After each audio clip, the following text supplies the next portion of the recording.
Adoption. My name is Kim King. We also have Libby Murray and our special guest Tammy with us this evening. And we thank you all for taking time out of your night to be with us and hear about adoption through Tammy's point of view, in just getting to know some of her thoughts and feelings about how her adoption has gone. It's just been very insightful, so we're excited. We've been looking forward to sharing this conversation with you guys for a long time, so we really appreciate you taking this time to be with us.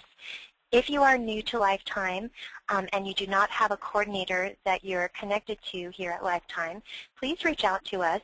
Our phone number is 1-800-923-6784. And we're happy to share more information with you and answer questions and move forward at a pace that's comfortable for you based on where you are in your process and what your needs are. Whether you're just starting out and exploring and want to know, the facts so you can make an informed decision, or you're beyond that and want to know how we operate here at Lifetime, no matter where you are in your process, we'd love to hear from you.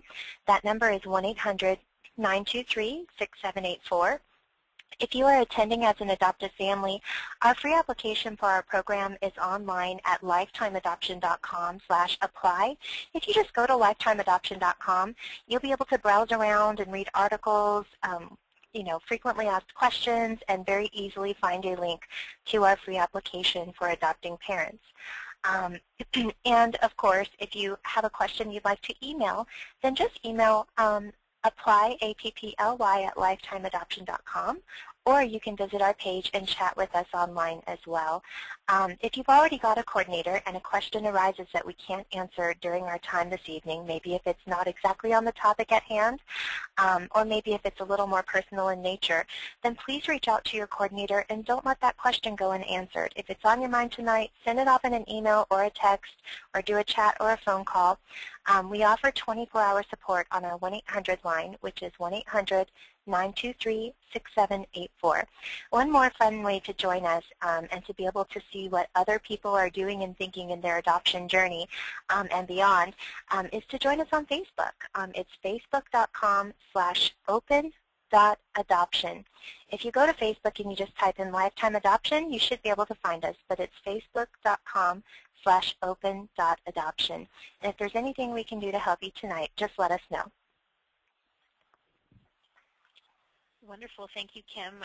And again, my name is Libby Murray, and I'm really excited about this evening's webinar because we've been trying to schedule hers for a little while, and it finally all came together. And with Mother's Day weekend right here around the corner, I felt like, featuring an extra special story is a great way to commemorate this weekend, not only for all of you who may actually get to celebrate with a mother in your life or as a mother yourself, but also to just take this chance to remember all the women who have chosen adoption or who have a child that they loved who's being raised by an adoptive parent or a foster parent as birth mothers out there, and then also to include in that group to remember and pray for people who are longing to adopt or longing to become a mother. And that's why I'm just so glad to see all of you here tonight and to hear Tammy's story. We've had the privilege of knowing and working with Tammy for many years. She generously offers her time and support and wisdom and insights and encouragement and comfort to many, many, many of the women who are considering adoption as birth mothers or who have chosen to move forward with an adoption. And she's talked with women all the way in the early stages where they are just beginning to even think about the concept of placing a child, to comforting and counseling and being a support for women after they've gone through their adoption. And it's just been, I think, remarkable too. I know Kim and I, we've known Tammy through Lifetime for a while. We weren't yet with Lifetime when her adoption story began, but Tammy has been a huge advocate for adoption, for Lifetime, just being open through her real life story, and it's just amazing. I was thinking yesterday, just it's when we have voices like hers and voices like her sons that are going out into the world and letting people know what open adoption can really look like is that we're starting to change the way that people perceive it and understand it, and we're getting the truth out there about the possibilities of open adoption. And so that's what we get to peek at tonight. And I just want to welcome all of you here and thank you for making time for this special story. And I also want to welcome our special guest, Tammy. Tammy, thank you so much for joining us tonight. Thank you for having me. I think the best place to start is just in the beginning as to what brought you to adoption. One of the questions I even wanted to start with was just, since this was 18 years ago that your baby boy was born, how did you even come to the idea of adoption in the first place when you were pregnant? Well, I was pregnant with Cole, and I was probably about 6 months pregnant, and I already had another son who was about 4 months old. No, sorry, a year. And what happened was my ex-husband, now, is the father, I guess. He basically didn't come home. He'd have this habit of not coming home, so I just was saying, this isn't the life for me. I want a family. I want somebody who is a father figure, a mother figure, and a true nuclear family. And so I started thinking about it at that point. I didn't reach out to Lifetime until I was 8 months pregnant, and that's when I knew that it was going to be the best choice. So I had a couple months there to really, really think about it. And so Well, and I was going to say, I mean, a lot has even changed since then. So the way that things went for you, you actually got a little bit, probably even more personal information about the adoptive parents back then, right?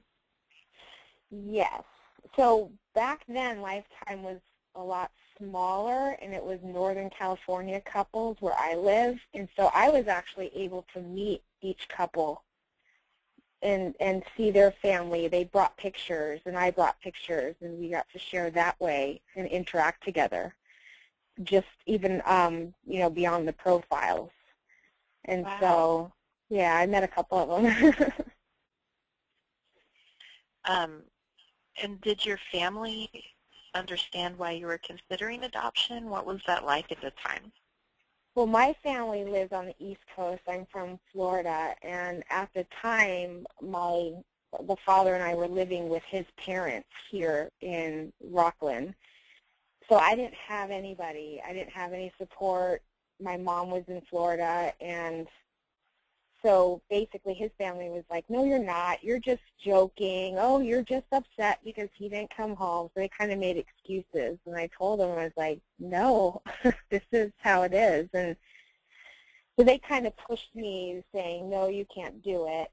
And, if I really didn't have a support system, my mom was just, she kind of didn't understand how I could do it either, but she wasn't pushing me not to. So then what was that like when you were researching, did you feel at that time like, yes, I should do this, but I'm still not sure that I can? What was that like since you were so close to your due date and you were starting to actually open up and consider adoptive parents? What was that like for you? Because one of the things on my heart is always trying to let women know that it's never too late for adoption, even if you're at the end of your pregnancy or after your baby's born, and trying to encourage her, just take the time you need to ask all the questions and get to know what you can, and don't feel pressured or rush. I mean, were you feeling like I have to make a decision right away, or did you feel more like we'll see how this goes? Well, at first I was inside I was like, oh my gosh, I have to find a family. I'm due in a month, but it was still kind of new to me, because even though I thought about it, it took me a couple months to make sure, Tammy, can you do this? You love babies. Is this really what's right? And so when I was able to contact Lifetime, Marty was awesome. She went through the whole process with me and just said, hey, this is no pressure. Just she basically said, where do you want to start? Like, so I gave her some criteria, and it's funny, the family I chose are at complete opposites of the criteria I went into. Oh. It just, that's how it happened. It just, I've met some couples, and so I wasn't too concerned about it, but yet I knew time was ticking away because I was 8 months pregnant at the time. So I thought, well, if this is going to happen. And I It's funny you mentioned talking with Marty. If you're new to Lifetime, you may not know she's referring to Marty Caldwell, Lifetime's founder. Marty had started Lifetime as a support group for adoptive families back in 1986.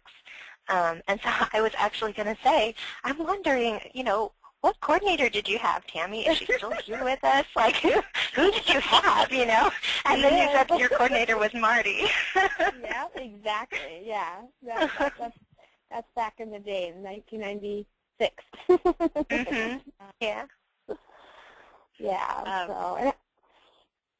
So walk us through, you found an adoptive couple you actually liked, but you still weren't sure about moving forward. So how did you prepare them through that? Did you have a conversation with them about, I like you, and if I do move forward, it's going to be with you? How did that happen? I did.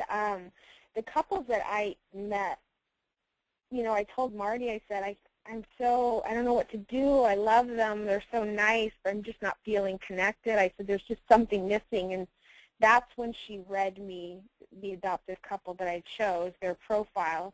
And they lived in Southern California, so I was unable to meet them. But I fell in love with what their profile said, and she sent it to me, and I looked at the pictures. And so then we started talking on the phone and just talking about everything, asking questions about my family, their family, likes and dislikes and hobbies. And then I told them, I said, I've always loved babies. I've always babysat my cousins. I love. I'm like, I don't know if I can mentally and physically have a baby and be able to just pass him over and say goodbye. I said, that's going to be the hardest thing for me. That was my biggest challenge, because I was like, how do you do that? How do you just give birth and go, here you go, okay, bye? So they knew that it was an idea that I might not be able to go through with it, just based on lack of support. I had one friend at the time that supported me, and I had Marty, and that was it. That was it. Mm-hmm. Yeah. And that's common for a lot of women, which I have to say is why it's such an asset these days to have a woman like you, and we have a few other birth mothers who have stepped forward to be that peer support for other women, because that unfortunately is still, I think it's becoming less common, but there's still women out there who don't have people standing by them through the decision, and they need other people to talk to who actually get it. Mm-hmm. Yeah. That's so true. That's very true. So then you gave birth to your cutie patootie here, and then what happened? So basically, when I went into labor, and of course it happens when my ex-husband, the father, has a huge family, and I actually went into labor on the day of the nephew's birthday party, so the entire family was there at the park, and I knew I wasn't to have him yet. They just sent me home, so you have all their family support saying, oh, you're going to have this baby. And then I went to the hospital, and basically the caseworker came in, and my mother-in-law just said, nope, we don't need you, it's fine. So I just kind of was, oh, I guess this is how it should go. I should just keep them. So I kind of felt a lot of pressure there. So I ended up calling Lifetime and telling Marty that I'm sorry, I couldn't do it. I just couldn't do it. And so I brought Cole home at that time. And then, so I kept him for about 5 weeks, and it was not what I expected. I knew it was wrong every single day. I cried every day going, okay, how can I do this? Like, the pressure was too great. And I was moving back to Florida because I knew this was not the life here. I needed something better. for my kids and I. So I was moving back to Florida, and I called Marty, and or my mom, and she said, do whatever you need to do, but don't bring that baby here and have me get attached and then do the adoption. And so it was kind of her way of saying, it's okay, you can do it. And I called Marty up right away, and I said, okay, are they still interested? Do they still want Cole? And fortunately, they did. Mm-hmm. And it all happened within like 4 days, literally. I was leaving, I think this happened like on a Wednesday when I decided, and I was leaving on Saturday for Florida. So that's where that picture is the airport, or the hotel that they stayed in. It was like on my way to the airport, so. Hey, Tammy, when you decided from the hospital that you were going to, parent, and you told Marty about it, did she take care of all the details with the adoptive family, or how did that work? Like, did you talk to them, or no, she took care did of everything. the details? She did everything, like whatever, like, because there's lawyers involved, obviously getting ready to put the paperwork together. I didn't have to do anything. Literally just made the phone call, and that was it, until I called her, 5 weeks later to say, please help me. Yeah. So. And I mean, what I love about that, I mean, I've even worked with women who knew they wanted to move forward with the adoption, but they still wanted time with their baby before it happened. And we always reassure them, that is okay. Just be clear about how you want things to go. Do you, I mean, have you ever had any, I hate the word regrets, but anything that you would have changed about the way his adoption started? I mean, do you ever wish, oh, I wish I would have just done it from the hospital, or do you just feel like, no, it went the way it was supposed to, and that was good for me? I think that it went the way it was supposed to, because I don't know what would have happened if I was forced, I don't know what would have happened with the family members and, how they treated me any different, or if they would have, especially after you give birth, your hormones are all over the place. And so, I just feel like, well, that was the way I handled it, and I've never, ever regretted it for any day. And I've told Cole that, too. I said, I love you to death, and I would never, I'm just happy that he turned out to be so awesome. So not a day goes by that I regret it ever. And so then, I mean, many families wonder, and actually I have to say, too, because we do have a mixed audience tonight, and your story really speaks to anyone who's thinking about adoption, whether that's as an adoptive parent or as a birth parent, maybe even a family of somebody who's thinking about adoption. And I think so many people, they like the idea of open adoption, but they get nervous because before you know who those people are, it's really hard to imagine developing a connection with strangers. What was that like for you? How do you describe open adoption to people who don't really understand it? That's a great question. Basically, it is hard. It depends on how much time you have as well, but I don't know if it's because I'm an extroverted person that when I spoke with this couple, it felt right. They were just awesome. And you have to treat it like family. Basically, this is the parents that I would want for myself. And so with them, like I said, I didn't even get to meet them until the day before I left for Florida. And it was like we were connected already. It was really interesting because when I saw them, I felt like I'd known them all my life. It was weird. And so, just through a lot of telephone conversation, and I talked to a lot of birth moms who also had a very tight, close, trusting relationship that they felt like they were a part of their family as well. So it's almost like they're your parents in a sense. Well, because I know, and you made a comment to me yesterday that you just felt like he's somebody else's baby. He's not for me, and I think that's really unique, woman to woman, mother to mother. Just that there's going to be some sort of sense that starts that piece. But I mean, realistically speaking,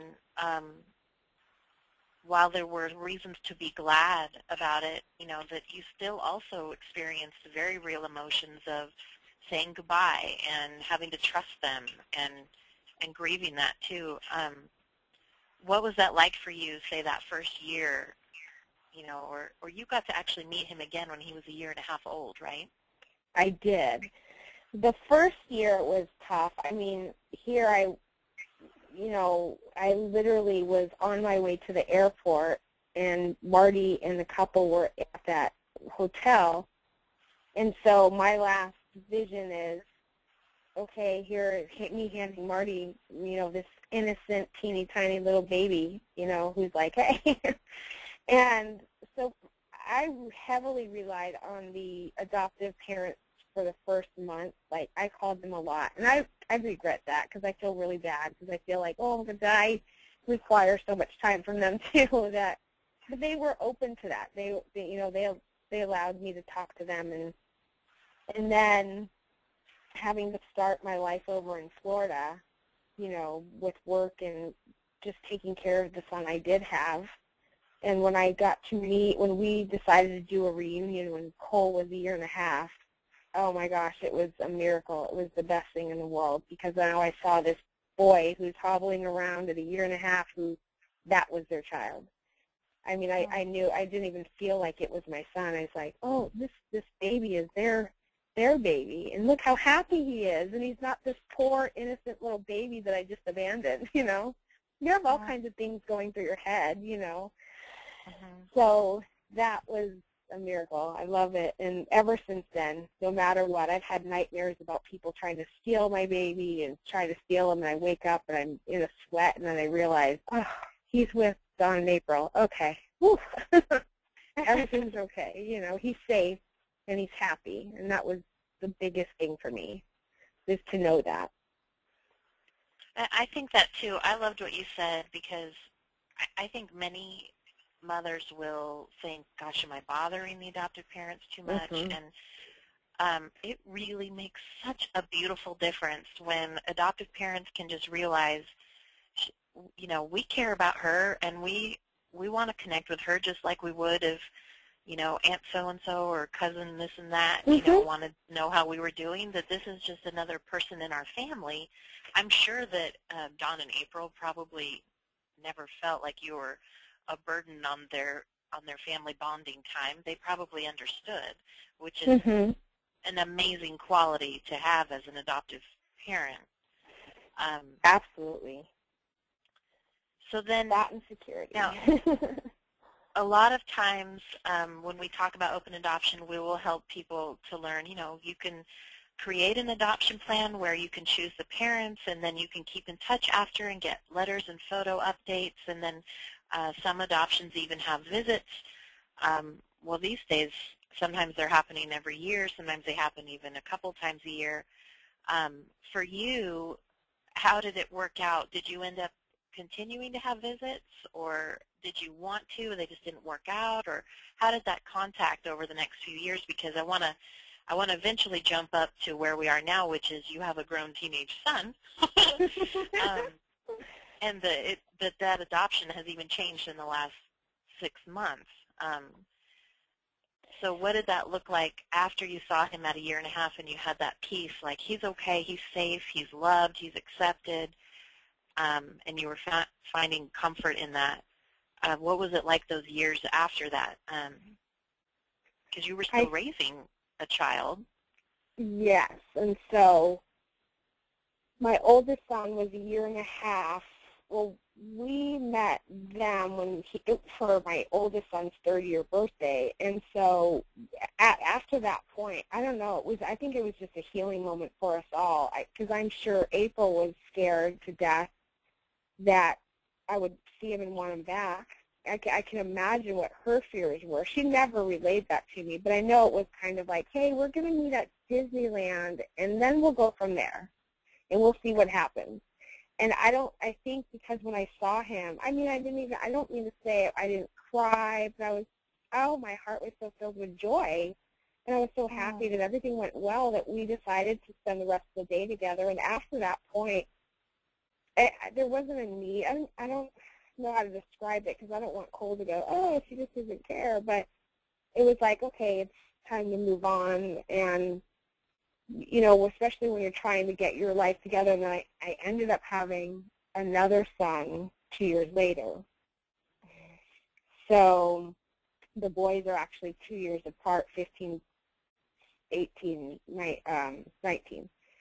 And so I think with having Kobe, my whole world just went upside, you know, now I'm like two kids, and busy, busy, busy. So we kept in touch. Like, I'd get a card, like Christmas cards, or anytime I called them, I'd have pictures 2 days later. So you kind of, I think, get into your life of, you know, so we kept in touch throughout the years, but then there was actually a period of probably 5 years where we really didn't keep in too much contact, and then when I called them up, it was the same as anything. It was like a long-lost family that you're just like, oh, how is everything going? And I can't believe he's this old. And Yeah. and then we decided to meet. Well, actually, it was the boys that really got into it because Cole was raised knowing he was adopted, and my son Canyon knew that he had a brother that was adopted. Mm-hmm. And so those two were really excited to meet and really felt it was important. So we actually met this last summer. Cole was 17, and Canyon was ready to turn 19. And then Kobe is in the middle, and he was turning 15. So we all met in San Francisco. If you're joining us online, you can see this photo, and it's Tammy's 3 boys all together, and so it goes Canyon, Kobe, and Cole, right? Yep. Okay. And so, Cole is the adopted son that's on the far right. And this was in San Francisco? Yeah, so that was in July of last year. Wow.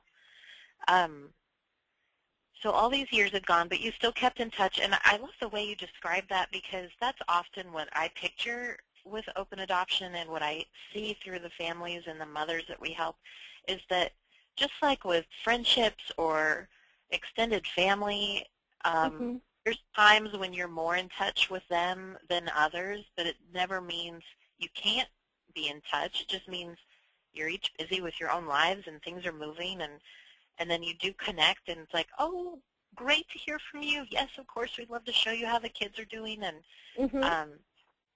you know, I love hearing that because I feel like sometimes open adoption comes with this sort of preset of rules, like it has to go a certain way every year for 18 years, you know.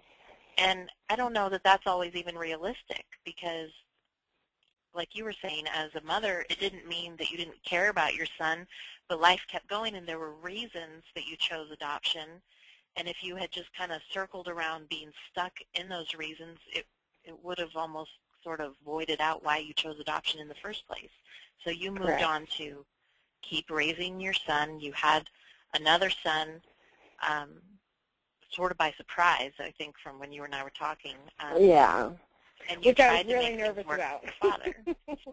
Yeah, I was really nervous about that because I was devastated. I mean, you know, I'm pregnant. Women out there that can't get pregnant, I feel so horrible. I mean, I've always, here I get pregnant with one that I'm just like, oh my gosh, I just, you know, when I say just, like 2 years ago, gave up the son. And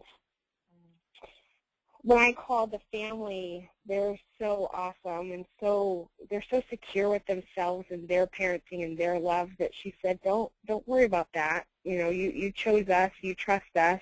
We will take care of how he feels about that. We will make sure he understands that it wasn't him, that something's wrong with him. And she just totally put my mind at ease to where I could actually breathe a little bit about having Kobe because, I mean, that really hurt. You know, I just thought, I don't ever want Cole to think something's, why him, you know?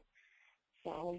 Well, right, and I've heard that from so many women that they always worry, is my child going to someday come back and ask me, why did you raise my birth siblings and not me?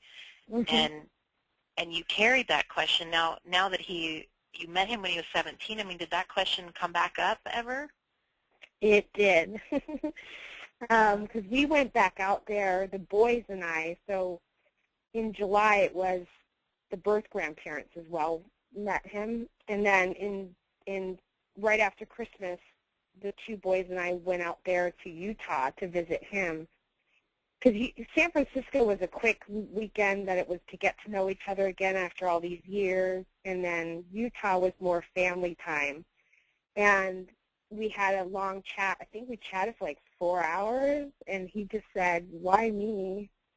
You know, and he gets asked that all the time, and I thought, oh, I should have had this conversation a long time ago. And, you know, and I just explained to him, you know, I don't like talking bad about his dad, so I just said things weren't the way they should have been. I was not in a good situation at that time. And that's why I always bring up to him as well that God, you know, I feel like God had a plan for me and for him, and that was what the plan was, because then I was, you know, I have Kobe 2 years later, and I said that, and I told him how it devastated me, and he understood. He seemed to understand. Like, I think he felt a lot better about the decision and talking to me and hearing it from my mouth and my, you know, from me as to why. And I think he understood that. So what would you tell another woman who's just, maybe she's just given birth, or maybe it's been several years and maybe she knows, you know, my child's about to turn 12. Are they starting to have these questions? You know, what would you tell them, having just walked through that might put their mind at ease, that helped you just talk about it? Well, that I think would pretty much be, you know, if you have a really good relationship that continues on with the adoptive family, then the birth mom should be able to talk about it, how they feel, like, is he, or the adoptive parents should do the same to their birth mom, like, man, you know, our son is starting to have some questions, and how do you feel about talking to him, and are you ready to explain your story or tell them why? You know, I think that really has to be up to the adoptive family and the birth mom. Are they ready? Is the child ready? Because everybody parents different. Some adoptive parents, I'm sure, won't tell their children. You know, I don't know, with the open adoption, I'm sure that's a little bit more difficult, but I don't know how other families operate like that.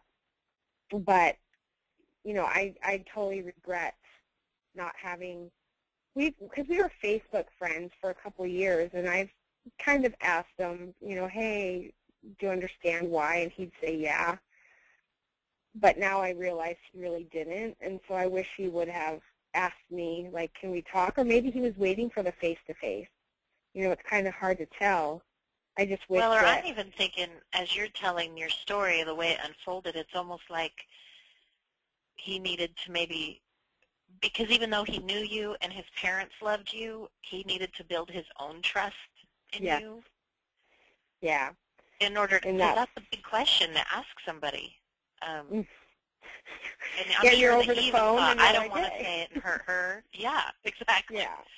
It's a very personal question, and very something that should be done in person and not through text or email or on the phone. So, I mean, I think it happened the way it did. I just wish I would have been more adamant, or either one of us, you know, but it worked out. Just would have been more, man, we should have met earlier. Because it would have been okay, but that's just not how mine happened. So. And so then you had said yesterday, I loved when you told me that, well, I just want to preface too, I'm going to try and bring up the picture. You sent me a picture, I think, of almost everybody together. Oops. Here Oh, is it the rocket jet?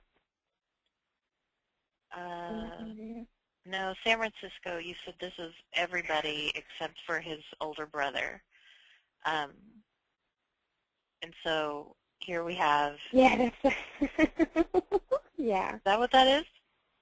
Yeah, we had just rocket gotten boat, off I of see that. the rocket boat, yeah. But and so the adoptive couple had a son that was about 4 when they got Cole, and then they were planning to adopt more, but then her health she finally got regulated okay, and they actually had that girl next to me. She's in the middle there with the white. That's their daughter. And yeah, so that's great. And she was able to have her own child. So Cole is the middle child with them as well. So, poor guy. Mm-hmm. But he has so many siblings. Yes, that's what we say. We said, man, you're a lucky kid. You have a lot of family. And my boys feel blessed, too, because they have just as much family. We've basically just increased our family size, and it's amazing. I love it so much. I'm really blessed. So here's Cole's in the middle here. Yep. And then his birth family is over here on the left. Yep. And his family is over here on the right, minus his brother. Yeah, Trent was he was off in college, so we got to meet him in Utah after Christmas, so that was nice. Mm-hmm. See, and I love seeing this together because it's almost like there's no discomfort. I mean, everybody just came together, and that it wasn't something that happened instantly, but over time this connection developed, and that you really care about what's going on in each other's lives. Well, and it's funny because Cole acts just like his brothers do. It's really weird. And so when we met for the first time in San Francisco, it had been 16 years, but of course Cole doesn't remember when he was a year and a half, and you would think that we were a family reunion after a year. I'm just shocked at how everybody just felt comfortable with everybody, and it was awesome. I can't wait to do it again. They're wonderful people. Well, I think what makes the difference is that you all had such open hearts, and that you're very conscious of how the other might be responding, like when you were saying about in the early days calling, and now you kind of feel bad that, well, were they really okay with the fact that I was calling for that first month after the adoption, after the placement, that you were sensitive. You are sensitive and aware of how, there are healthy boundaries in any relationship, even with open adoption. Mhm. That's true.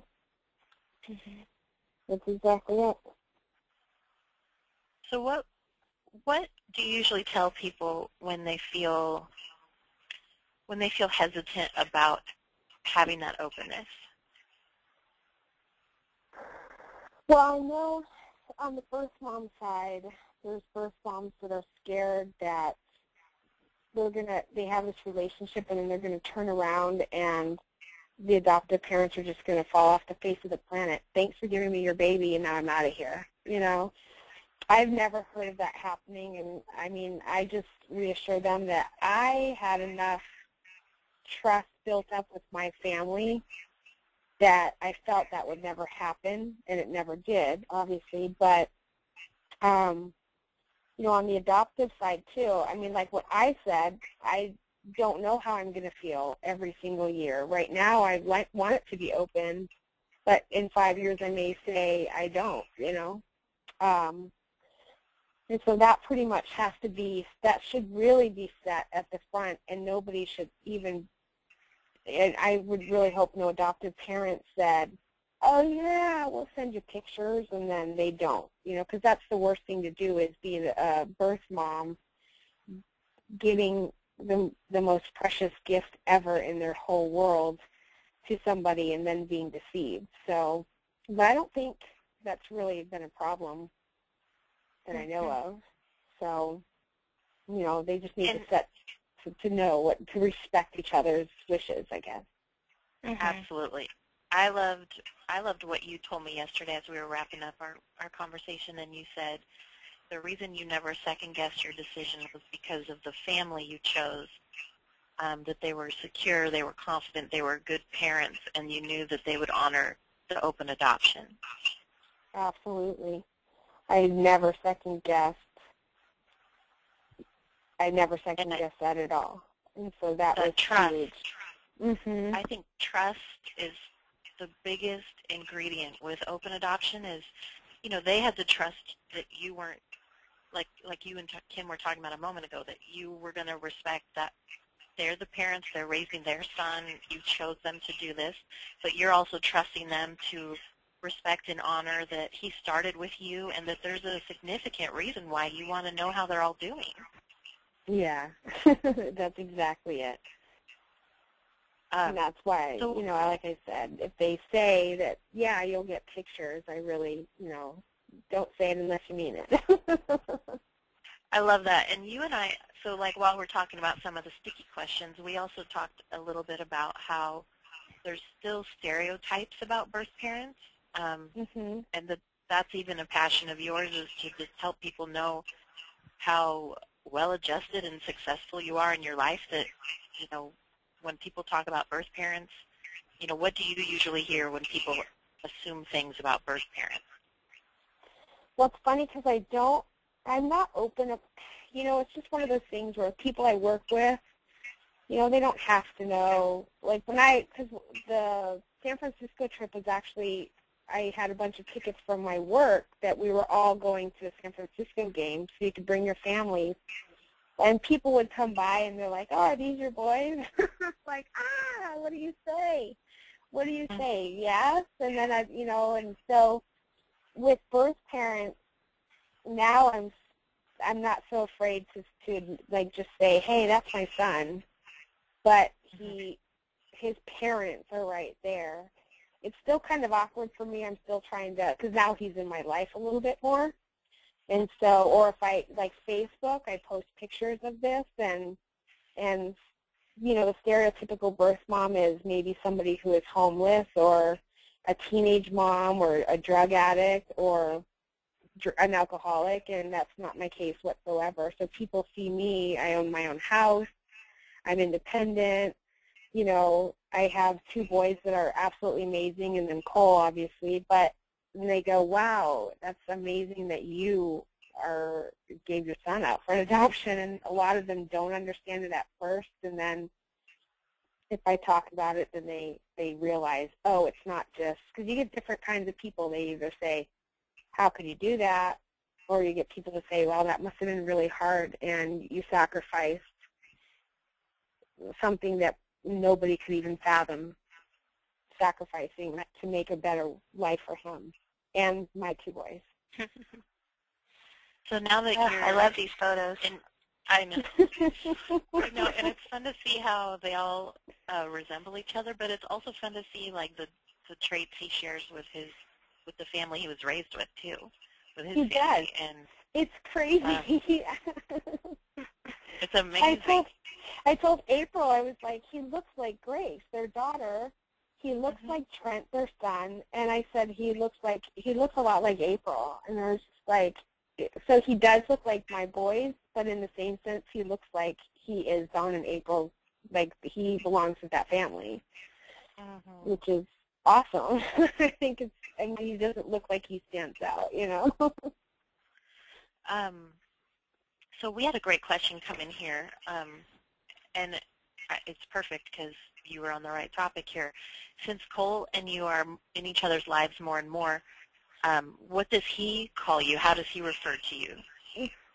He calls me Mom. And at first, I didn't know how to handle it because I was shocked and I was taken back because I'm like, but I'm not your mom. I didn't raise you. And I felt like, oh, my gosh, is April going to feel disrespected? Because I am sensitive to that. But once I started getting used to it, I was like, oh, so he calls me Mom, and that's fine. On Facebook, because he knows I'm not as open about it, I don't just put it out there that I did, go through this adoption process. He's called me Tammy on Facebook out of respect for me. But I tell him I went on TV the other day. I was on the throwdown challenge for lasagna, and it was just a local station. But my boyfriend has 3 boys, and I had Toby, and I said, do you mind? I texted him real fast. I said, if they ask me how many boys I have, do you mind if I include you? And he said, absolutely not. Do it. He was all excited. Well, that's really neat to hear his interaction with you on Facebook, that he's matured to this point where he understands healthy, respectful, open adoption relationships as well. Yeah, so he And respects he understands that. the sensitivity on your side, too. Mm-hmm. Yeah, That's he's really an amazing remarkable. kid. Yeah. And that's why I wanted to ask him, like, okay, if I'm on TV, even though it's just local, you know, do you mind? Because I want to make sure I don't overstep his boundaries. So, you know, he was actually excited about it. So I said, okay. And then I actually, from that point on, I just realized he calls me Mom. He doesn't mind if I tell people. So I'm just like, okay, well, then I'm going to be open about it as far as, like, some coworkers. I said, like today, I was like, I need to go home a little bit early. I'm doing a webinar. And actually, it's really neat to see people, their hearts get warmer, I guess. And it's neat to see that. So I'm a lot more open about it now. Well, I'm proud of it, for sure. Just to share with everyone who's listening, I mean, Tammy's always been proud of her story. In fact, she even went on, some of you have watched, I'm going to bring up a couple pictures. Some of you have seen segments from the video that she did with us a few years ago. And just to show you how much we actually love Tammy, it was quite an amazing reunion when Marty and Tammy got to see each other again after all those years. And that it's never been a matter of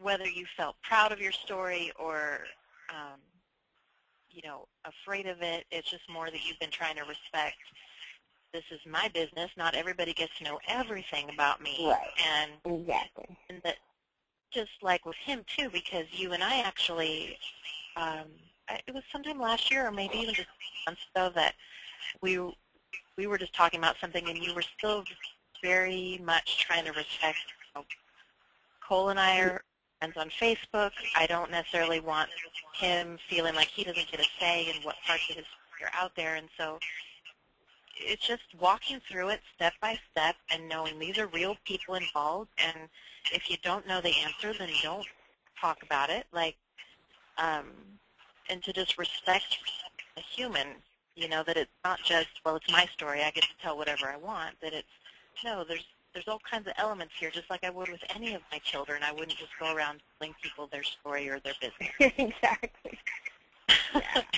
Yeah, exactly. But that this year, a lot changed, and it freed you up to be able to want to share with more people about that. Well, yeah, especially with Facebook when you post pictures, you know, then it's kind of, you know, if somebody wanted to ask me questions, they can, like, hey, is that your son? He looks like them, and I would be open about it. So it's just like you said, there's opportunities to go that route now. So right. Well, just like, you know, and this is a reminder for all of you who are waiting to adopt a child, you're not going to walk around every single day of their life telling everybody we adopted. You know, this is your son, this is your daughter, you're the parent. That's the day-to-day. Did you ever find out, I mean, does it bother April that Cole calls you Mom? No, I don't. You know, he doesn't do it in a disrespectful way. You know, if we text, he calls me Mom. If, you know, or he says, I love you, Mom. But it's not in a disrespectful way. And I don't think, because I trying to remember, because her and I were able to talk a little bit about it. And she's so secure with her motherness that she raised this boy. I mean, I give her all the credit in the world for it, obviously. And Carlo, just I'm sure she probably hears all the time what a beautiful soul he is. And so she's just, that's how secure, like I keep coming back to secure and confident she is. You know, that it's not like just because he calls me Mom that all of a sudden everything she's done for 18 years is out the window. So. Yeah. And so then I had a question. Oh, sorry, Libby. Okay. There's a question that a family asked me recently, and I said, you know what? I'm going to ask Tammy what she would say. And I have a feeling I know what Tammy would say. But, you know, sometimes adoptive parents especially when they're new to exploring open adoption and they have no idea what it is, what it's not, what it looks like, what it doesn't look like. They have natural, like, ingrained fears that pop into mind, like, well, when our child turns 13 and they start getting, if it's a female child, you know, and they start getting hormonal, or they're a boy and they start, you know, getting independent and they rebel against us, we don't want them to say, like, oh, well, I'm going to go just live with my birth mother, you know, because they're going to know who she is, and they're going to be able to play that card. So Yes. Right. what would you say? It's Kim, like you're in mind. I was totally going to ask that. Yeah, because I just, you know, it's funny that you said that, because when, it's a long story, but when the first father met Dawn and April, basically I flew to Florida and I met them on my way, but he had never met them. So when I ended up back in California like 6 months later, and we decided to try it again as a couple. So Dawn and April flew from Southern California and met him, and he's like, what happens when Cole's 16 and he, you know, wants to come live with us? And I said, well, at that point I was saying, why are we talking about this now? Like, let's talk about it later. But honestly, that's what I was telling you, Libby, yesterday, is I don't think that's fair at all. It's kind of like a divorced child syndrome, like, well, then I'm going to go live with Dad. And I've had to deal with that with my boys, where they either get mad and say, I'll just live with Dad. And it's like, no, you're not. And your dad supports me in that. You know, and so that's something that, you know, you have to also, that goes along with the relationship and the trust with those parents. It's like, no, he is not, I am not an option. Like, I'm not going to come in and save the day at 16 because he doesn't get his way, or that is their child. You know, and I don't mean to say I gave up my rights, but I chose this family. That is, they are the parents. And so I respect anything. If it ever came out, I would respect anything that they would choose. Like, if he was 14 and said that, I would be like, no, this is not an option. I love you, but, you know, so I would just, it's a mutual respect with each other. So, because, I mean, obviously my position now is much different than it was then, but I would never disrespect him and say, yeah, come on in. Let's start off from square one, so. Right. I had a feeling you would say that.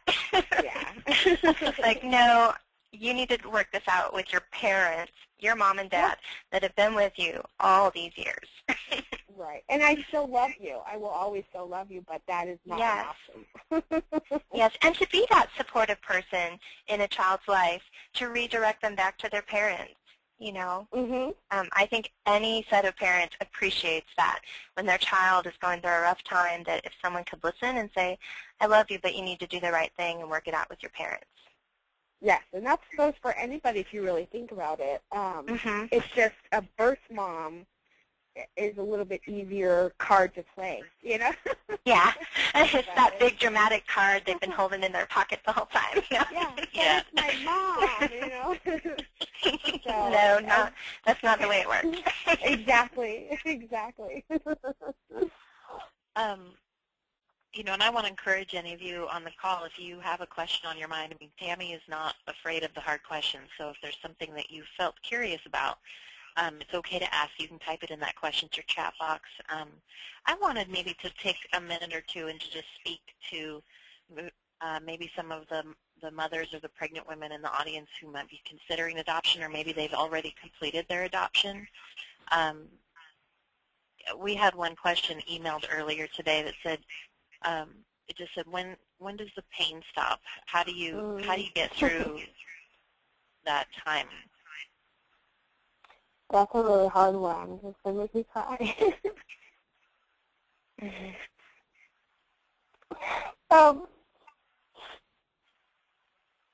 I tell the birth moms that it's just time.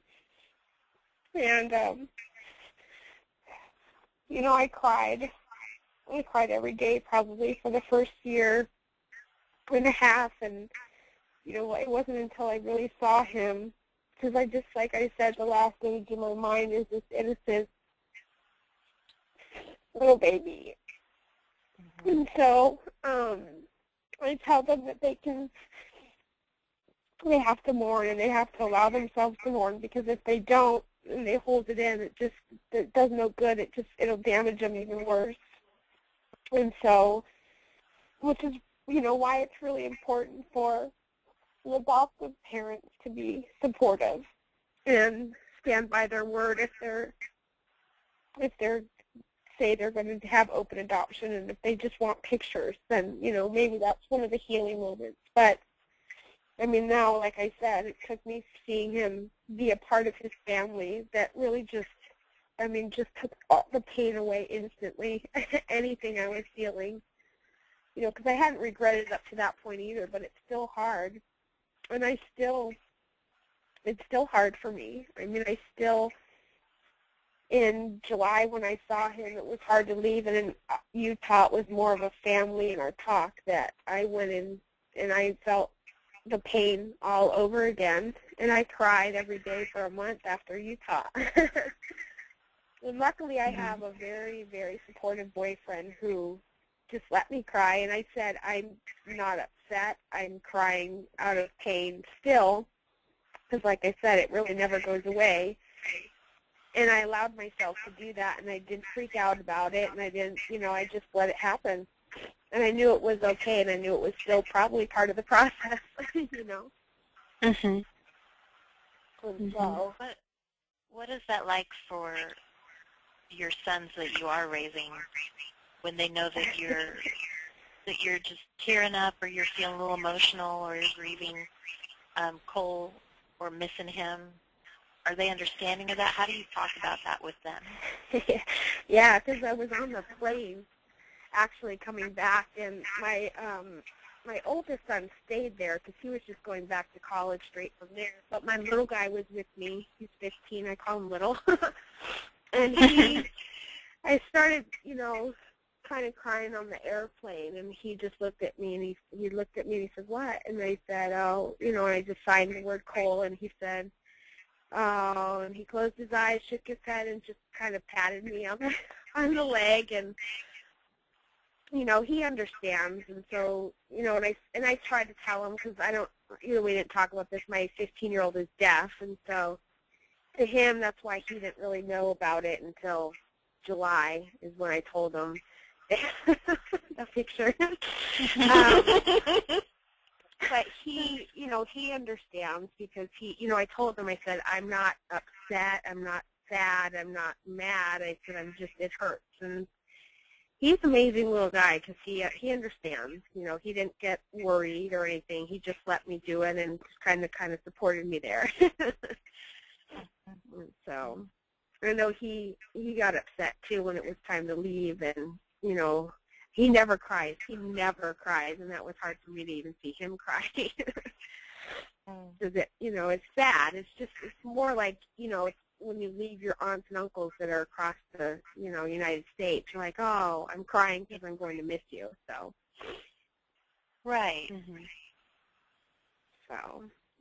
And I think just through things I've walked through, and through the people I've helped at Lifetime, and family and friends, when you can just give somebody the right and the understanding to just experience what they're feeling, and not try and talk them out of it or justify it or make them excuse it, that what a gift that is, just to bond even closer as a family. And that maybe even Cole, I'm sure that you were honest with Cole, like, gosh, I miss you. I didn't expect that it would all come pouring back on me like that, but it did. Yeah, I did. I did tell him that, especially because he kind of puts me on the pedestal, I think, because he sees me as I am today, and I told him, I said that, I'm far from perfect, and I still have faults, and that, and I told him that's when I told him how hard it was to leave, and I felt like, and I'm honest with him too, like I felt like I was leaving you all over again, and he helps me feel better about it. So, what a young man. What's that? So what a young man he is. amazing. Mm-hmm. He's amazing. He's my idol. Like, all my boys are just my idol, and they know that. And I tell them all the time that, yeah. So we had a question here that said, what was the greatest gift you've ever been given as a birth mom, as in like pictures or time to talk on the phone or getting to meet in person? Was there any one thing that stands out as that was amazing? I think it would be when we met. Just the openness that they were ready and that they allowed it to happen. And actually it was nice because in San Francisco, the father got a room for the boys to be just themselves, so they had time to catch up. And I just thought, that is the coolest thing. And I know it wasn't for me, but it was. I just thought that has to be the best thing ever, to have these 3 boys be able to bond and talk and catch up for 18 years. And so just the opportunity to be able to see them, to meet everybody. Because, I mean, I tell Dawn and April, they mean just as much to me as Cole does. And they mean even more because I feel like they're my savior. They saved, they're my savior because they are just the most wonderful people on the face of the planet, and I wouldn't be where I am today without them. I really honestly don't think that, and so I mean, I owe them everything. So for them to give me the opportunity to see them and spend time with them was amazing too, because I love them just as much. So it was awesome. What are, as far as your oldest and your youngest, do they have any interaction or any kind of relationship with Cole's siblings? Yeah, actually, the whole family does. The birth father has a large family that my family is kind of different because we were all out here when this all took place, and so my family really wasn't a part of it, so they're not so much interactive, but the birth father's, like, his aunts are Facebook friends, and actually she comments on all of Cole's picture. I thought, oh my gosh, she's the crazy aunt. That's the crazy birth aunt that has to say everything about your pictures. So, so both boys are Facebook friends with them, and then they also have a cell phone number. So I don't know, like, I know the little guy, Kobe, will text them a lot, or they send each other pictures, and so they kind of keep in touch that way, kind of like cousins is how I kind of feel like it is. Mm-hmm. And see, in that picture right there, he looks exactly like Grace. They look like they're siblings. Mm-hmm. They really do. Which I have to say, working with families of all different backgrounds and makeups, that I've even seen that phenomenon happen where the child doesn't even share race in common with his Mm-hmm. adoptive parents or siblings in his adoptive family. That sometimes there are just traits that come out, or characteristics, or the way you smile or laugh or run. I mean, yeah. It all just kind of spills out. Yeah. Yeah. So is there anything, I love your story, Tammy, because I was taking all these notes, like these are all topics we need to address, like in other stuff, but for me, I feel like one of the biggest hang-ups that comes down to open adoption is the visits, that people often, like you were saying earlier, a lot of times people compare it to divorce situations, but that it's not like that at all, that there's this respect and this healthy boundary and connection that's just visiting like relatives. We're not visiting to exchange custody. And that I think your story illustrates in such a huge way just the importance of being open to having visits and sharing those family photos and staying in touch because of the peace it brought you, but also the information and the answers it brought to your son. And then I would say even extending it over to the benefit where his adoptive parents, April and Dawn, were able to have answers to his questions and raise him to be proud of his story because that was all available and shared. Mhm. Yeah, I don't think it could have gone any better or has gone any better. This has been beautiful. And now we just still even have the rest of our lives to. He's big when I'm getting married, and I told him, my oldest son told him, hey, Mom wants us to be on the side as the 3 bridesmaids. And he said, yeah, absolutely, I'll do it. Oh. So, because my boyfriend has 3 boys. So I joke around, we have 6 kids between us. 6 boys. So, so yeah.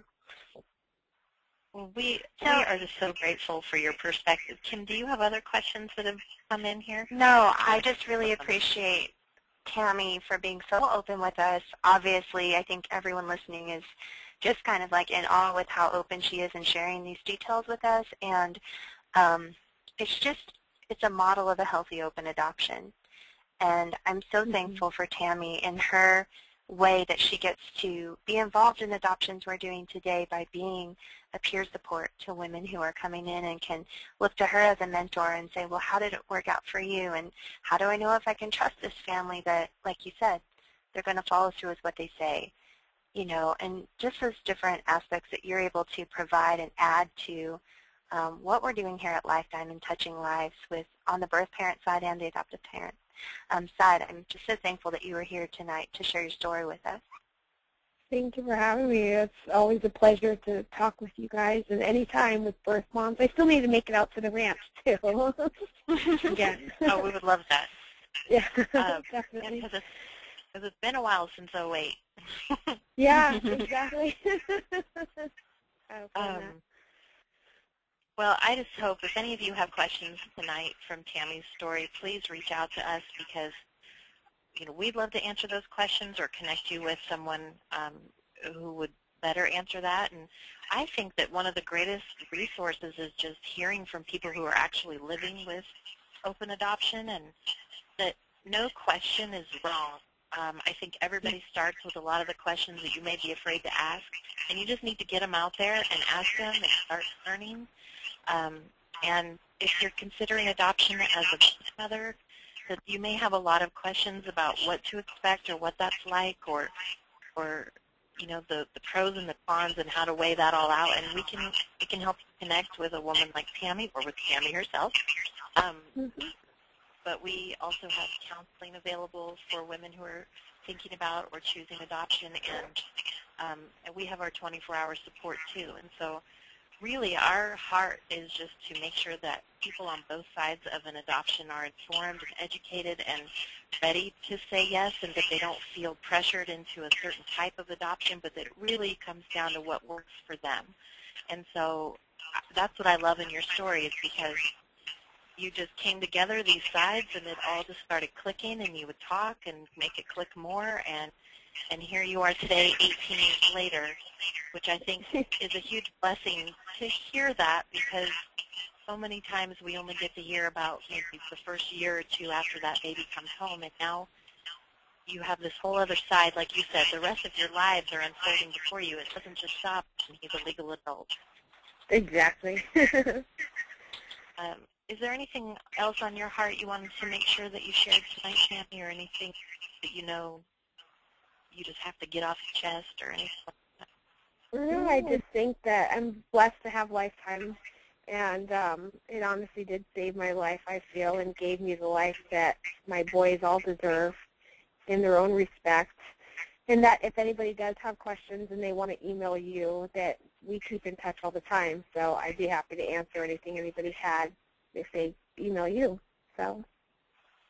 Thank or you. You know me, I can talk to anybody as well. So. Yes, which is great. And we may have to have you on again in the future. We'll have an update, see how things have gone. Absolutely. Since we can get Cole next time. In your life now. Yes. Yeah, maybe Cole will join us. Yeah, exactly. If any of you have questions after tonight, you're welcome to call us, 1-800-923-6784. Or you can email us, adopt@lifetimeadoption.com, or you can always chat live or email through lifetimeadoption.com also. So, and I love seeing all these thank yous pouring in tonight. So, Tammy, just know that there are many people grateful for your testimony tonight and encouraged by your story. Great. So, Thank you. we want to wish all of you a wonderful evening, and we hope that you will keep in touch and let us know how you're doing with all of your research and all of your questions, and that if we can help you in any way towards the adoption that you're thinking of creating, please just let us know, and we'd love to And be keep a help. hopeful, too. Yes, thank you. Stay hopeful, and just I think just to keep reaching out, because I think that it's very easy for birth parents and adoptive parents to feel so alone through the process or after the process, but that there are other people out there walking where you've walked today, and that you just need to reach out and ask for that help, and that there are people out there to give that to you. So, Kim, thank you for joining us, and we will meet again for another webinar soon. Talk to you guys later. Have a good night. Have a good night.